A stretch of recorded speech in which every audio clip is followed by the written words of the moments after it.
There is a quiet kind of tragedy that rarely announces itself. It doesn't enter a room loudly, and it doesn't leave any visible scars. It simply settles inside a person, soft and constant, like a shadow that never remembers how to step into the sun.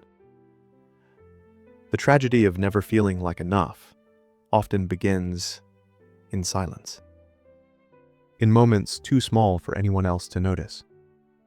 A slight hesitation, a tightening of the breath, a familiar worry that someone will finally see the flaw you've been guarding for years.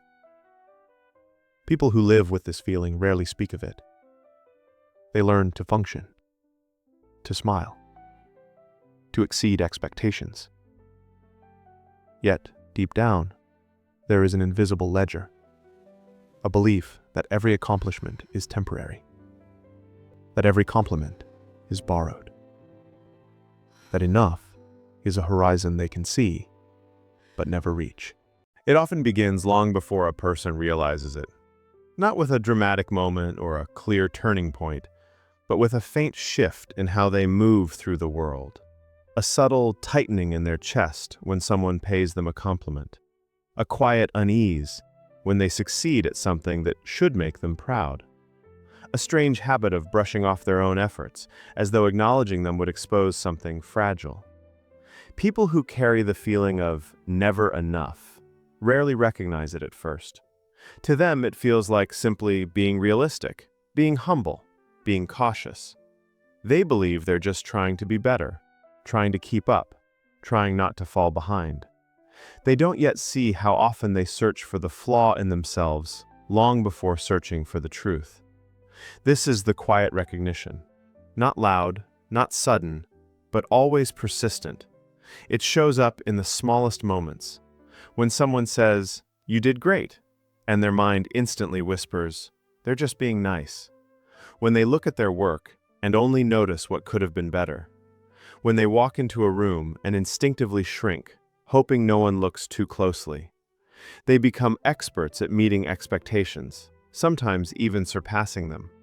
Yet inside, there is always a quiet tremor, a fear of being exposed as inadequate, of being seen without the careful polish they've learned to wear.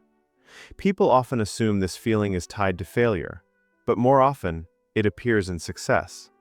There is something about achieving something meaningful that scares them, because the moment they reach it, a new standard appears, higher, stricter, unreachable.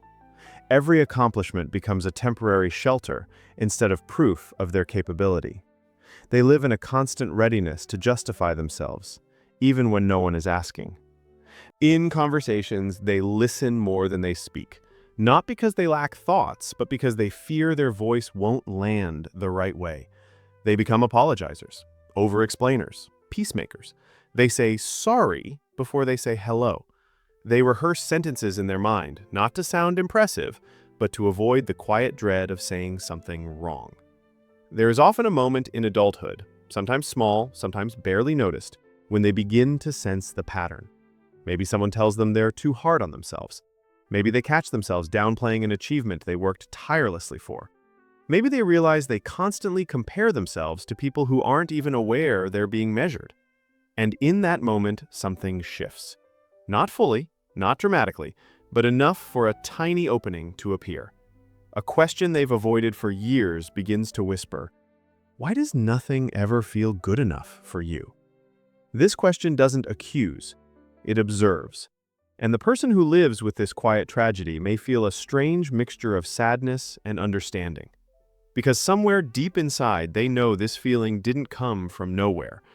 It wasn't born from laziness or sensitivity or weakness. It came from years of trying to be what someone needed, or what they believed they needed to be. The recognition is not a revelation. It is a soft awareness, a realization that the restlessness they've been carrying is not ambition, but ache. A sense that the endless self-improvement they chase is less about growth and more about worthiness. And once they see it, even faintly, they can't unsee it. They start noticing when they dismiss compliments. They notice the exhaustion behind their always high standards. They notice how often they speak to themselves in a voice far harsher than anyone else would use. This chapter of recognition is not the beginning of healing, but the beginning of seeing the pattern, seeing the wound, seeing the quiet tragedy for what it truly is, a longing to finally feel like enough, even if they don't yet believe they deserve it. Long before a person grows into the quiet belief that they are never enough, there are early echoes, faint, formative moments that shape the way they learn to measure themselves. These echoes rarely look harmful from the outside. They might even appear ordinary, harmless, or easily forgettable. Yet for a child, whose identity is still soft as wet clay, these moments become impressions that harden over time. Sometimes the roots begin in homes filled with love but shadowed by high expectations. Parents who wanted the best unintentionally created a world where approval felt conditional, a world where affection was warm but tied to performance, where praise came after achievement instead of simply after being. A child doesn't differentiate intent. They only absorb patterns, and the pattern they learn is simple. To be valued, I must impress. To be loved, I must be perfect. Other times, the roots lie in environments where emotional expression was scarce. Not because anyone meant harm, but because feelings were something to be contained, minimized, or pushed aside. A child who cried was told not to. A child who needed comfort was told to be strong. A child who hoped for reassurance was told to toughen up. And so, the quiet belief begins. My needs are too much. My emotions are inconvenient. I should take up less space. Then there are childhoods shaped by comparison, subtle or overt. The sibling who shined brighter, the cousin always spoken of as an example, the classmates who seemed effortlessly talented. A child internalizes these comparisons without ever questioning their fairness. They don't think, this isn't about me.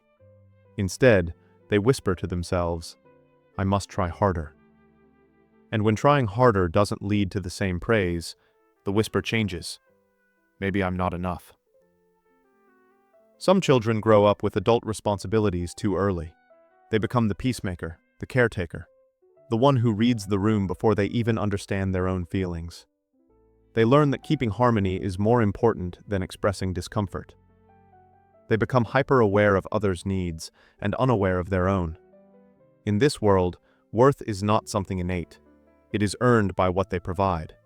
And so they learn, if I stop giving, will I still matter? Even in stable households, small emotional inconsistencies shape the developing self.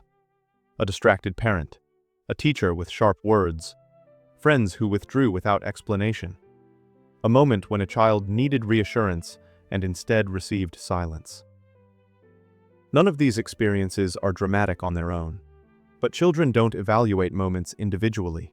They weave them together into a story about themselves. Children are natural meaning makers. They look for patterns. They search for reasons. And when they can't find explanations for the behavior of the adults around them, they assume the answer must be within. If someone is upset, maybe it's because of me. If someone is distant, maybe I caused it. If someone doesn't reassure me, maybe I don't deserve reassurance. These thoughts linger long after childhood ends. They continue into adolescence, where new comparisons form and new expectations rise, where social approval becomes currency and self-worth becomes fragile. The young person who once sought their parents' praise now seeks belonging, validation, understanding, only to find that these too can feel conditional. This closing reflection is not a resolution.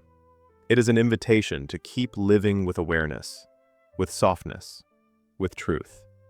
It is a reminder that healing is not a destination, but a way of being, a way of meeting oneself with the same compassion one has always given others. The quiet tragedy of never feeling like enough does not disappear, but it transforms. It becomes a quiet understanding of where the story began, and a quiet strength in knowing it no longer has to define where the story goes. And in that stillness, honest, tender, human, a person finally begins to see what was true all along. They were enough, even in the moments they felt most incomplete.